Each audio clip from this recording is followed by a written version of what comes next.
I've spoken to a couple of you here already today and a couple of your issues, and it's very important. What is actually happening in the Parliament is very important to you, and I hope that you follow it either on my Facebook page or you take an interest.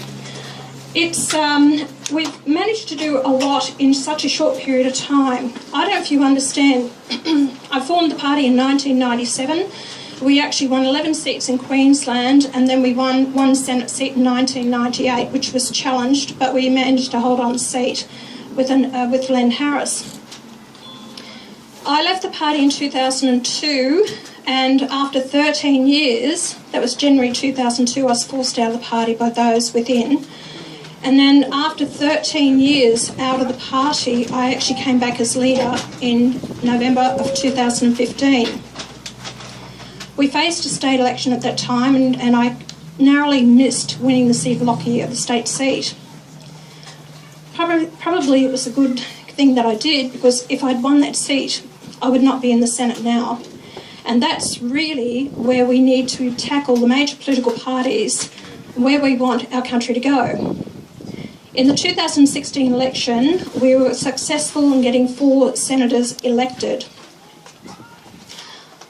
Through, citizenship, Section 44 of the Constitution, we've lost some senators. As you realise, I'm not going to give you any BS or anything like that. And Brian Burston, who was our senator for New South Wales, he actually walked away because I was not going to give him number 1 on the ticket again.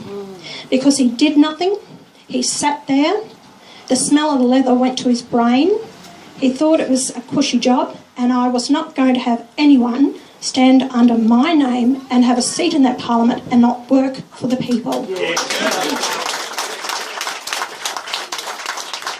That is why he went, and he was chased around for another political party to take him on. In Queensland, at this next election, Malcolm Roberts, who was our senator that was elected in 2016, he is standing number 1 on the ticket. Malcolm couldn't be here today, but number 2 on our ticket in Queensland is Steve Dickson.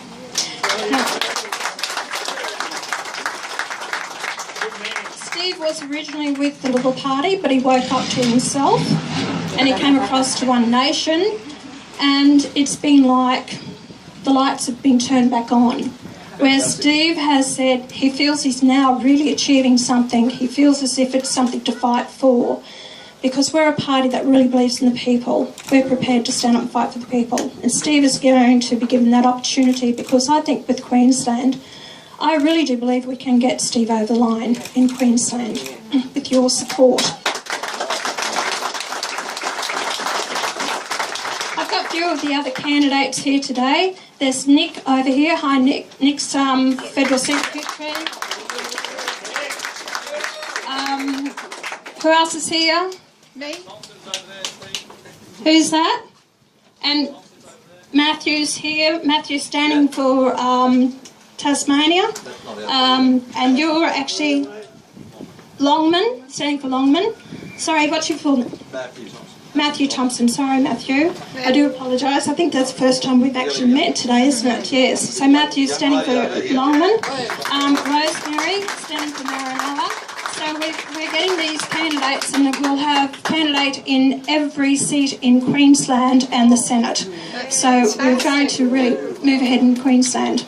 And I know that our vote has actually increased since the last federal election. Some of the things that we have achieved in that period of time, in 2.5 years, I was actually instrumental in stopping the compulsory buy of farming land in around Rockhampton, Shoalwater Bay, plus also around Charters Towers, by the military, for the Singaporean military to come out and do their training. We saved about 53 to 60 farming families. So when I sat down and spoke to Malcolm Turnbull about it, common sense prevailed, and he actually then made it the next day non-compulsory. I was instrumental in getting the code of conduct for the sugarcane growers. I got that after the National Party did nothing for them for 1.5 years.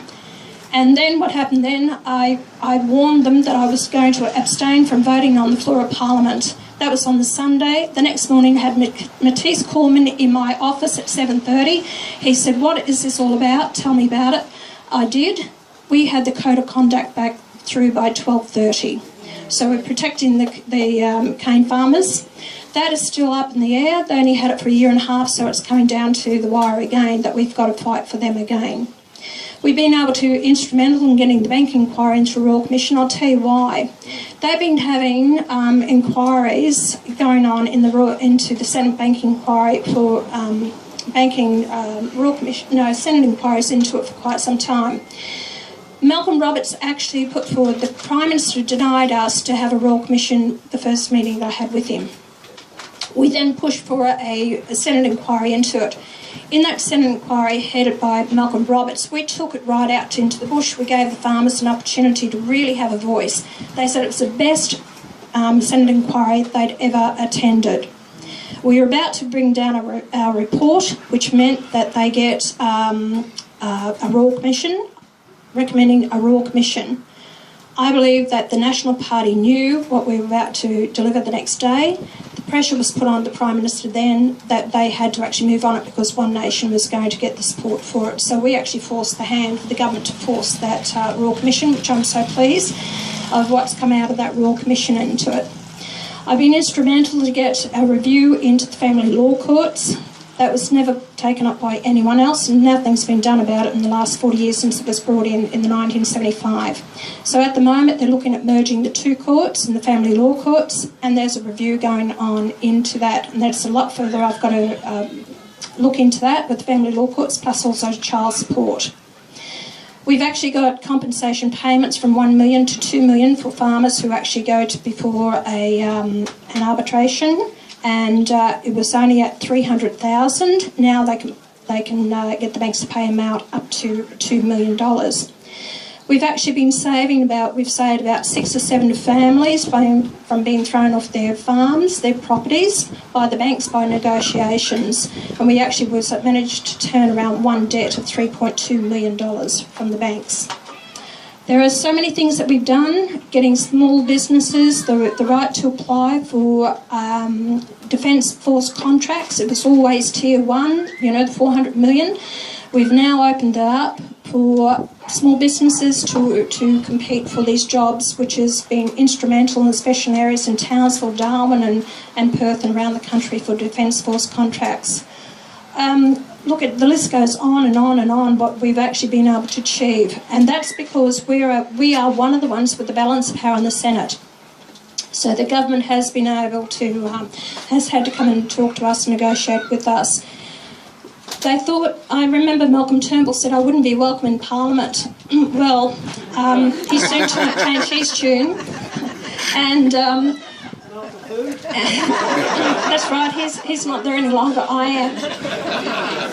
So it was it was good because they thought we would be extremists, but they've been able to work with us quite well, and we've actually proven to the people that we can do the job in a very balanced, managed way. The real threat to this country are the Greens, very much so. They are the ones that are destroying our farming sector, our way of life, and their push is just ridiculous. They don't have the answers for it. So they're the ones we need to keep a strong eye on and, pull back on their policies that they want to put up on the floor of Parliament. But today I'm going to try and take time to speak to as many of you as I possibly can. I think it's very important. My job has been to get around the state, to talk to people. This is where I get a lot of the ideas from, policy. What's your concerns is having that hands-on with the people. I really do appreciate you taking the time to meet with me today and talk to me. It's very important because over the last 2.5 years as I've travelled around the state, I don't see any other senators out there, probably one. And the other one I saw only once. They don't take the time because they take their jobs for granted. I can assure you I don't. I'm very, very honoured and privileged to be a Member of Parliament. And I take this job very seriously because I know that you are relying on me to try and make the right decisions for your future and your future generations. I may not always get it right, but I can promise you that I am there without fear or favour. No one buys my vote. No one tells me what to do. And I know I do put the time and effort in to try and research it to come up with the right answer. And that's all I can offer you. And hopefully after this next election, I'm going to have more like-minded people like Steve and Malcolm here in Queensland and other people around this country to actually give people back their voice on the floor of Parliament and hopefully turn this country around, because it's not the country that I grew up in.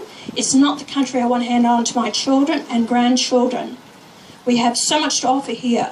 And yet I feel that it's been sold out because of international interests, multinationals, the unions who are, have their own agenda, and they should not be running the country. And please don't get me wrong, I'm not against unions. They are there to protect the workers' rights by all means, but they are not there to run and control the government and shut down businesses. It has to work together.